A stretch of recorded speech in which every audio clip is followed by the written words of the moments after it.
안녕하세요. 동물을 위한 행동입니다. 오늘은 동물의 숨겨진 과학 두 번째 생존 이야기입니다. 여기는 사실은 동물들이나 식물들이나 어떤 위험이 발생을 하면 거기에 따른 자신의 생존을 위해서 어떤 대응들을 하게 되는데요. 사실 식물도 마찬가지거든요.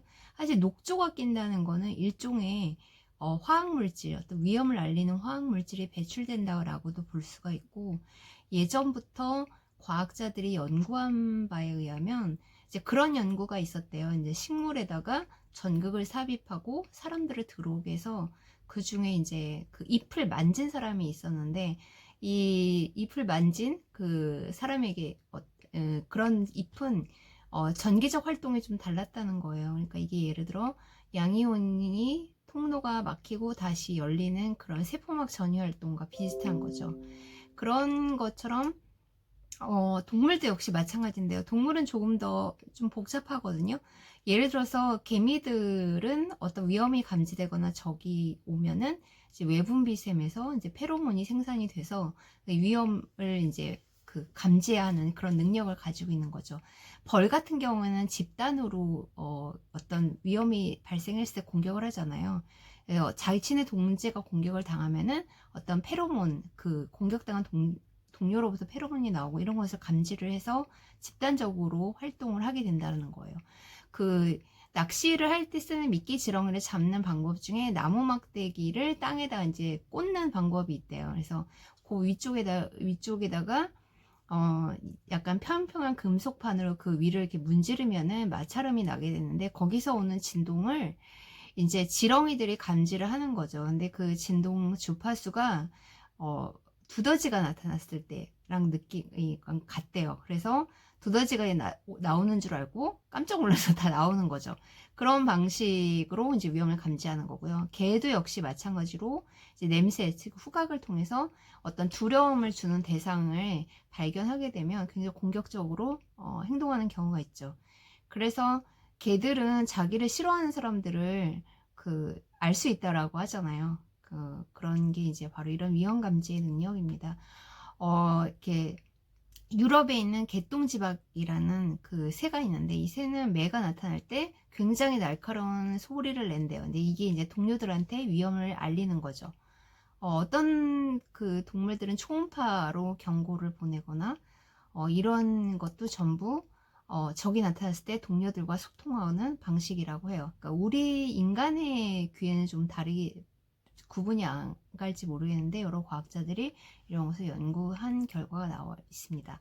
그런데 이제 좀 고등동물인 경우에는요, 적에 따라서 경고음도 굉장히 달라진다고 해요. 버빗 원숭이 같은 경우에는 독수리가 나타났을 때는 나무 속으로 들어가고, 그 다음에 뱀이 나타났을 때는 아래를 내려다보는 특징이 있대요. 그러니까 누가 나타나는지에 따라서 좀 다르게 나타나는 거죠. 박새 같은 경우에는 포식자가 지금 되게 다양한데, 이 포식자의 종류에 따라서 이 경고 신호가 되게 다르대요. 이것도 이제 분석을 통해서 알아내게 된 거죠. 그래서 디디디디 이렇게 소리가 나는데, 이 횟수가 이제 어떤 포식자가 나타났고 어디에 있고 거리가 어느 정도 되고 이런 것도 이제 알 수 있게 하는 거죠. 오스트레일리아에 있는 까치를 연구를 해보니까 이제 왼쪽 눈과 오른쪽을 다르게 사용했대요. 그러니까 포식자가 나타나면 왼쪽 눈을 사용해서 어디로 갈지, 어디로 도망을 가야 될지 그 신호를 보내고, 오른쪽으로는 그걸 되게 자세히 관찰한대요. 근데 실제로 왼쪽 눈은 오른쪽 뇌의 방구 중 오른쪽 방구하고 관련이 있고, 오른쪽 눈은 왼쪽 방구하고 관련이 있거든요. 그러니까 오른쪽 방구는 어떤 위험의 어떤 정보 자체를 파악하는 거고, 이제 왼쪽 방구는 그거에 비해서 어떤 정보를 분석하는 데 집중하는 그런 데 사용된다라고 해요. 그 프레리독 같은 경우는 무리마다 경고 소리가 되게 많이 다르대요. 그러니까 일종의 그 프레리독 사이에서는 사투리가 있는 거죠. 이게 왜 서로 이제 소리가 달라지게 됐냐면, 어떤 무리가 어떤 지역에 고립되거나 혹은 지형에 따라서 갈라지게 되거나 거주 환경의 차이 때문에 이렇게 서로 약간 일종의 언어가 달라지게 된 거고, 이 검은꼬리 프레리독이 인간에 대해서 내는 경고 신호들을 분석을 해보니까 인간의 크기, 모습, 옷의 색상 이런 것에 따라서 이 인간이 우리한테 위협이 되는 인간인지 아닌지까지도 이제 구분을 한다는 거죠. 이게 되게 유명한 그 환경 관련 서적에 나오는 이야기인데요. 19세기 말 영국의 맨체스터는 굉장히 그 석탄 산업이 발전해가지고 환경이 굉장히 나빴거든요. 이렇게 되자 그 환경에 적응하기 위해서 이 나방의 색깔이 변화를 해요. 그러니까 이거는 어떤 걸 의미하냐면 우리가 생각하는 것보다 훨씬 유전자의 변화가 굉장히 짧은 시간 내에 일어날 수도 있다는 거죠. 그리고 이제 위험이 감지가 됐을 때 그걸로부터 자신을 지키기 위해서 이제 치명적인 독을 발사하는 동물도 있고, 아니면 자기 몸을 부풀리는, 보고가 이제 자기 몸을 부풀리죠. 혹은 뭐 깃털을 세우는 동물도 있고요. 근데 검은목 코브라 같은 경우에는 독을 발사하는데 이 독이 3m까지 나간다고 해요. 그리고 이제 말벌 같은 경우에는 여러 벌들이 뭉쳐서 같이 그 적을 공격하는 그런 형태로 가고요. 이제 털복숭이 왕거미는 굉장히 끈끈한 털이 있어서 이 털로 적을 물리치는 그런 역할도 하고, 이 캘리포니아 땅따람쥐라는 게 있는데 이거는 이제 그 예를 들어 특정 적에 따라서 무기를 달리 사용하는 거예요. 그래서 적외선을 감지하는 특정 뱀, 그러니까 방울뱀 같은 경우는 적외선을 볼 수 있기 때문에 그 꼬리에 그래서 나오는 적외선으로 이 방울뱀을 위협하고 물리치게 하는데, 구렁이 같은 경우에는 적외선 감지 능력이 없대요. 그러니까 구렁이가 나타나면 꼬리를 흔든다는 거죠. 그러니까 적에 따라서 무서워하는 게 다르기 때문에 대응하는 것도 굉장히 달라진다라는 거고요. 도마뱀 같은 경우는 재생 능력이 이제 아시다시피 그 도마뱀이 꼬리나 다리 잘라져도 다시 재생이 되거든요. 그리고 사실은 이 재생 능력, 이 도마뱀의 재생 능력으로 이제 새로운 실험들을 하는 경우들도 있어요. 그러니까 이 도마뱀은 어느 정도냐면 온 사지를 잘라도 다시 재생한다라는 이야기도 있을 정도거든요.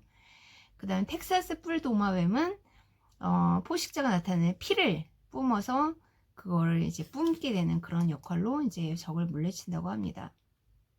굉장히 놀라운 생존 능력 중에 대표적인 게 바퀴벌레죠. 이 바퀴벌레는 그거 아세요? 목이 잘린 상태에서도 2주간 살 수 있고, 먹이와 물이 없어도 일주일 동안 살 수 있고, 어미가 1년에 200만 마리를 생산할 수 있대요. 그리고 어느 정도로 강하냐면 인간에게 허용되는 방사선의 10만 배 정도까지도 바퀴는 견딜 수 있다라고 해요. 바퀴벌레는 사실 3억 년 이상 지구에 살았고 전 세계적으로 5,000종 이상이 있고, 그 다음에 환경에 따라서 굉장히 다양한 방식으로 번식해서 성장을 했습니다. 이 바퀴벌레의 다리에는요 3개의 관절이 있대요. 그래서 1초에 25회까지 움직일 수 있고, 이 다리에 굉장히 미세한 미역으로 공기 흐름을 감지한다고 합니다. 지진을 감지하는 동물들은 여러분 많이 들어보셨을 거예요. 그래서 새는 굉장히 평소와 다른 날카로운 소리를 내서 지진을 감지해서 자신의 동료들에게 지진이 일어날 수 있다는 걸 알리고, 고양이는 굉장히 신경질적으로 막 뛰거나 아니면 밖으로 뛰어나간다거나, 혹은 두꺼비나 뱀 이런 동물들은 도망가거나, 설치류도 그렇고요. 개는 막 짖거나, 물고기 같은 경우에는 해변에서 굉장히 물러난다라고 해요. 그래서 일종의 땅이 미세하게 기울어지거나 움직이거나 진동하거나, 혹은 기압이라던가 전자기장의 변화 등을 파악할 수 있는 동물들이죠. 그 다음에 이제 동면하는 동물들이 있어요. 일정한 동물들은 이제 겨울이 되거나 기온이 내려가면 자게 되는데, 동면하는 동물들은 자기 전에 지방을 어느 정도 축적을 해 놓는다 그래요. 근데 지방 축적은 왜 중요하냐면 동면하는 동안에 먹지 않아서일 수 있는데, 이 장기가 완전히 멈추게 되면 죽게 되기 때문에 이 갈색 지방을 붙게 만드는 그런 지방 축적을 위해서 많이 먹는다라고 합니다. 그런데 이게 사실 그 동면이라는 건 굉장히 약간 신기한 게 있거든요. 굉장히 그 나무숲산 개구리 같은 경우에는요, 기온이 내려가면 이 몸 안에 있는 수분도 얼어붙는데요. 그리고 신장과 뇌 기능까지도 정지가 돼서 일종의 냉동 상태가 되는 거죠. 예, 이 몸 안에 있는 어떤 유기질 부동액이 있는데 이런 거는 사실 얼음 완전히 냉동 상태가 되었을 때 탈수를 막아주는 역할도 하고 그래서 개구리 간에는 일정한 포도당이 나오는데 이 포도당은 조직이 어느 점을 낮춰주게 돼서 생존할 수 있도록 도와줄 수 있게 한다고 합니다. 사실 이거는 포유류한테 잘 나타나지 않는 그런 성격인데요. 개구리나 거북이나 곤충 등에는 많이 일어난다고 합니다. 남극에 사는 대구는요, 겨울에, 남극은 특히 겨울에 엄청 춥잖아요. 그래서 거의 혼수 상태인 상태로 겨울을 지낸다라고 해요. 사실 동물들은 다양한 형태로 잠을 자거든요. 말은 선체로 자요. 그리고 소는 낮잠을 잘 때 눈을 뜨고 자고요. 비비는 발끝으로 서서 잠을 자고요. 그 다음 돌고래와 남방물개는 뇌 반구가 한쪽씩 교대로 잠을 잔다고 하고요. 칼새는 날면서도 잠을 잔다고 합니다. 해파리나 초파리도 잠을 자는데 사실 잠이라는 건 굉장히 중요한 게 이게 수명하고도 관련이 있거든요. 그래서 실제로 실험을 해보니까 잠을 굉장히 못 잔 쥐나 파리는 굉장히 일찍 죽는다라고 해요. 그 백기흉상어라는 상어가 있는데 이 상어는 밤 사냥을 위해서 낮에 잠을 잔다라고 하고요. 그러니까 낮에는 거의 이제 움직이지 않는 거죠. 그리고 이제 파랑비늘돔이 있는데 굉장히 재밌어요. 잠자기 전에 일종의 수면 랩을 만든대요. 이렇게 몸에 있는 분비샘에서 점액질이 막 나오는데 이게 몸을 쭉 발라가지고 자기가 잠자는 동안에 포식자가 접근하는 것을 이제 막아준다고 합니다. 이 말이 서서 자는 건 굉장히 신기한데요. 이게 말이 수면 상태로 가게 되면은 이게 골반과 다리가 일종의 잠금 상태가 된대요. 그래서 앞다리와 뒷다리를 번갈아서 체중을 실어서 이게 주저앉거나 골반이나 다리에 무리를 주지 않도록 휴면을 취할 수 있는 그런 해부학적 구조를 갖고 있는다라고 합니다. 그 동물들이 꿈을 꿀까 이런 실험들이 좀 있는데요. 쥐의 램수면 실험이 있어요.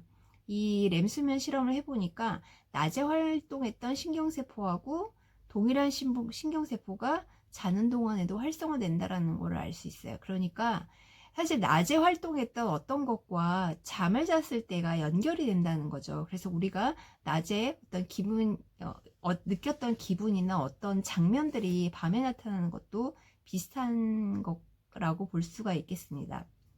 그래서 아마 실험실 밖 동물들은 더 복잡한 꿈을 꿀 것이라고 이렇게 예상을 하는 거죠. 왜냐하면 실험실 안에 있는 동물들보다는 실험실 밖에 있는 동물들이 훨씬 복잡한 삶을 살고 있으니까요. 여러분 거미도 날 수 있다는 거 아세요? 네, 거미도 날아가는데요. 그 날 때 사실은 거미는 날개가 있는 건 아니기 때문에 일종의 난기류 안에는 어떤 소용돌이 이런 회오리 바람 이런 게 있거든요. 이걸 이용을 해서 먼 거리를 이동하기도 한다고 합니다. 근데 이 난기류를 이용하는 건 거미뿐만이 아니고요. 맹금류도 그래요. 이 난기류를 이용해서 수직으로 솟구치고 다시 내려가서 먹이를 사냥하는 거죠. 그러니까 이런 기류를 이용해서 사냥을 하는 방식이라고 볼 수 있고요. 굉장히 단기간 내에 빠르게 여행하는 동물들이 있어요. 영국의 슴새라는 새는요. 영국에서 브라질이나 아르헨티나까지 남미까지 2주 안에 여행을 한다고 합니다. 이게 바로 1만 킬로 정도 된다라고 하고요. 알바트로스라는 그 새가 있어요. 이 새는 10년간 거의 땅에 내려오지 않다가 짝짓기 할 때만 잠깐 내려와서 둥지를 틀고 알을 키운다고 합니다. 암청새 큰제비라는 그 새가 있는데요. 이 새는요, 캐나다에서 브라질까지 43일 동안 여행을 하는데, 일종의 자신이 돌아올 때는 그 돌아오는 그곳이 안전한지를 일종의 척후병을 파견해서 본 다음에 돌아온대요. 그런데 이게 정확한 날짜, 자신이 돌아오는 그 전 날짜가 매년 완전히 정확하다라고 해요. 그 먼 거리를 여행하는 왕나비가 있거든요. 왕나비가 어떻게 이렇게 먼 거리를 이동하고 있는지를 과학자들이 연구를 해보니까 어떤 빛 감각을 이용하는 거예요. 그러니까 눈으로 들어오는 빛 감각을 중뇌 신경회로망에서 처리를 하는데 일종의 이제 어디로 가야 될지 그리고 언제 이동해야 될지 이런 것들을 그 빛을 통해서 감각을 뇌에서 이제 처리를 해서 비행 방향을 고정하는 거죠. 여행하기 전에 몸무게를 불리는 동물도 있고요. 다이어트를 하는 동물들도 있어요. 그리고 굉장히 산소가 없는, 그리고 높은 산을 넘어야 되는 인도기러기 같은 경우에, 인도기러기는 히말라야를 넘거든요. 근데 산소가 굉장히 부족한 곳에를 날아야 되기 때문에 그 적혈구가 다른 동물과 조금 다르대요. 그래서 산소를 굉장히 효율적으로 흡수할 수 있는 구조로 되어 있고, 굉장히 높은 곳을 상승해서 올라가야 되니까 몸무게 대비 그 날개 면적이 굉장히 넓다고 합니다.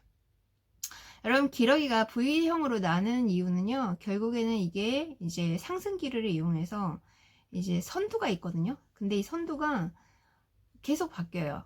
그거는 이제 이 앞세 이 서로 지치지 않게 이제 교체를 해주는 건데, 이제 앞에 날고 있는 새의 날개 끝에서 살짝 소용돌이가 나잖아요. 이런 것들을 이용해서 길을 잃지 않고 상승기류를 타고 날아간다라고 합니다.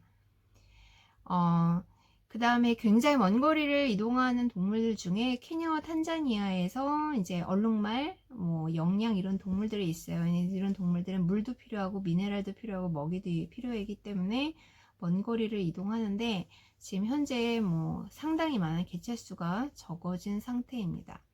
기후변화로 인한 그 변화들은 사실 노르웨이 나그네쥐 같은 경우가 있어요. 이게 노르웨이 나그네쥐는 기후변화로 이제 생태계가 교란이 돼서 굉장히 개체수가 많아지면 집단적으로 이주를 한대요. 근데 집단적으로 이주를 하다 보면 길이 좁으니까 병목 현상이 나죠. 그러니까 막 절벽에서 떨어지거나 이런 일들이 발생한다고 합니다. 그러니까 우리가 이거를 집단 자살이라고 보기도 하잖아요.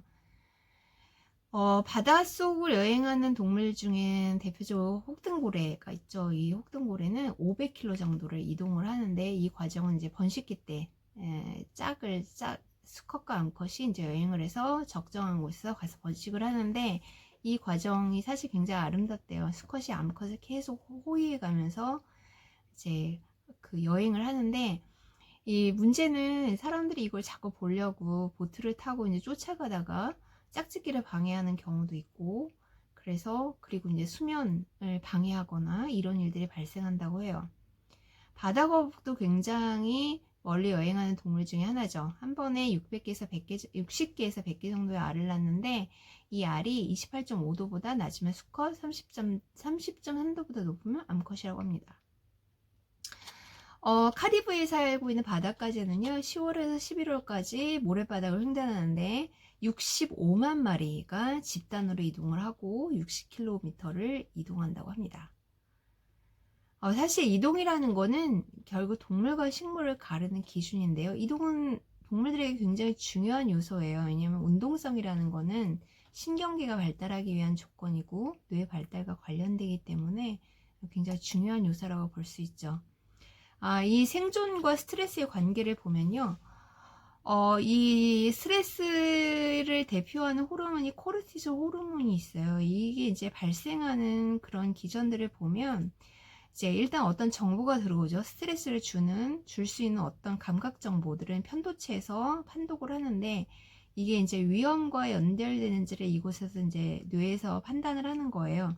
그런데 이 스트레스가 굉장히 청각과 밀접한 연관을 가지고 있다고 합니다. 그러니까 사실은 이 코르티솔 호르몬 분사되는 과정들은 사실 모든 감정과 연결이 되어 있는데, 그 중에서 스트레스를 주는 소음에 굉장히 민감한 동물들이 상당히 많이 있는 거죠. 박쥐 같은 경우에는요, 편도체 내에 어떤 신경세포가 소리의 높낮이에 굉장히 민감하게 반응한대요. 그러니까 위험을 주고 스트레스를 주는 소음인지 아닌지를 구분을 하는 거죠. 비비 원숭이 같은 경우에는요, 스트레스를 어디에서 받는지를 보니까 대부분은 사회관계에서 온다라고 해요. 그러니까 인간과 비슷한 동물들은 인간이 가지고 있는 스트레스 요소가 굉장히 비슷한 거죠. 어떤 데에서 주로 스트레스를 받냐 하면, 이제 짝짓기를 하는 과정에서 과도한 경쟁, 그로 인해서 어떤 경쟁자로부터 공격을 받게 됐을 때 코르티솔이 굉장히 많이 분비되기도 하고요.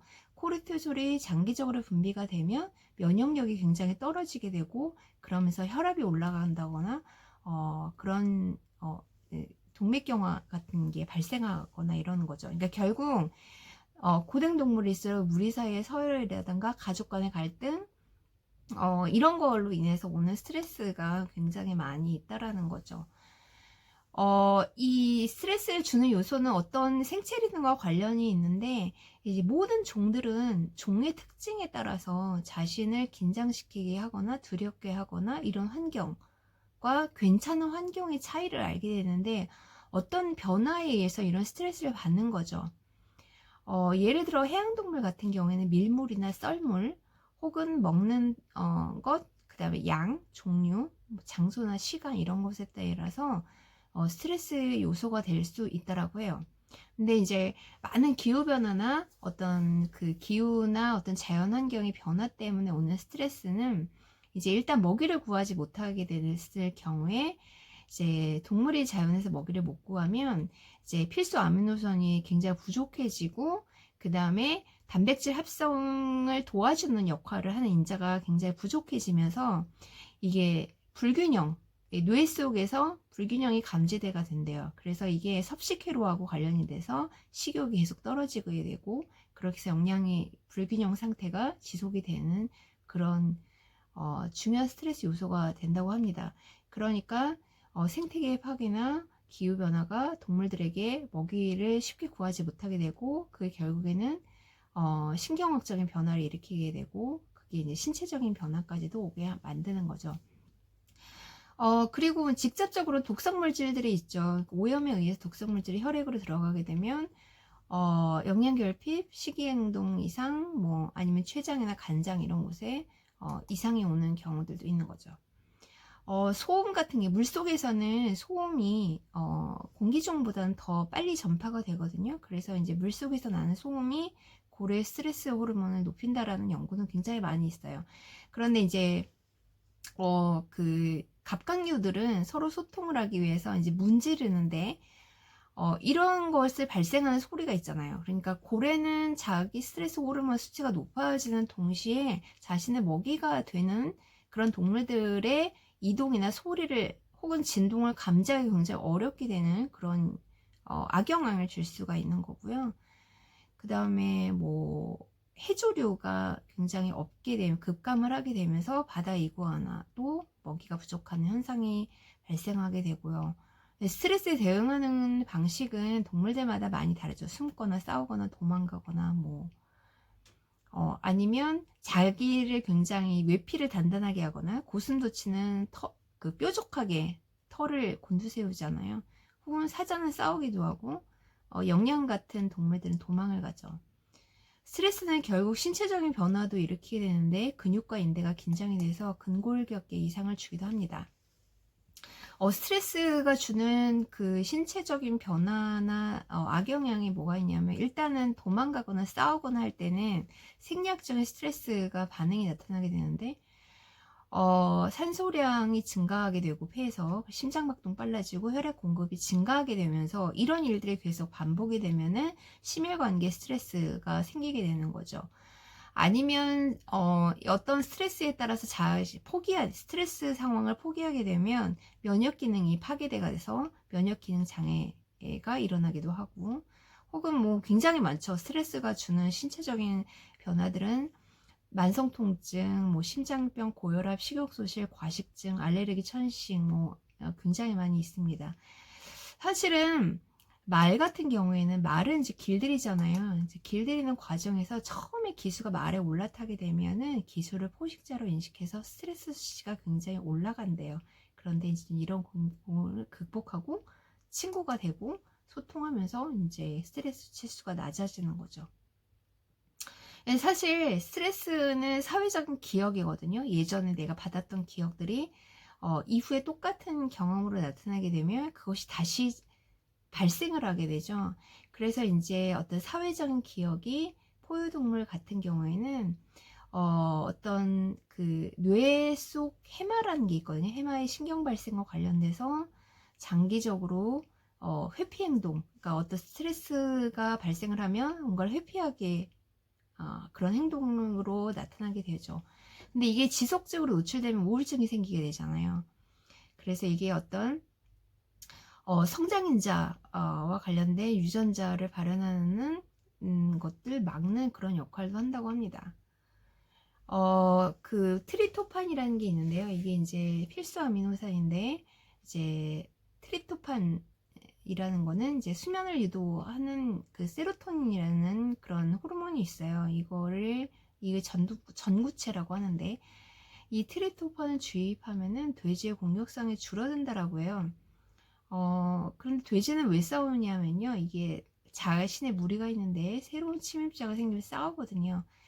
근데 이거를 방지하기 위해서는 놀게 해주는 거죠. 놀이는 동물들에게 스트레스 완화하는데 굉장히 중요한 역할을 합니다.